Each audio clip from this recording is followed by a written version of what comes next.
होगा समा और जब न होगा कोई मेहरबान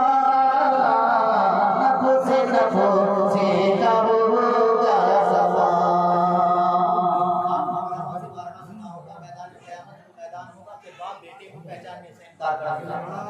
बेटा बाप को नहीं पहचानेगा, माँ अपनी औलाद को नहीं पहचानेगी, मगर अल्लाह ये हमारी खुशकिस्मती है कि अल्लाह इतना प्यार करने वाला महबूब हमें अता फरमाए।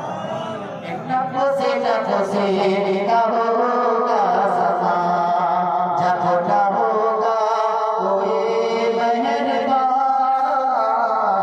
नफसे का होगा समा। रहा तो बुलंद कर बोले नफसी का होगा समा और जब न होगा कोई मेहरबान तो अंबिया भेजे फरमाएंगे, अंबिया भेजे फरमाएंगे और मुस्तफा की तरफ देखिए अंबिया भेजे फरमाएंगे,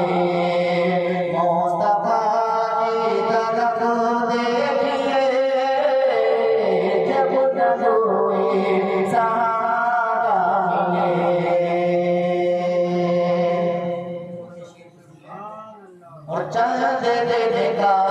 ठिकाना ये और एक फैल खाना ये चंद दिन का ठिकाना ये।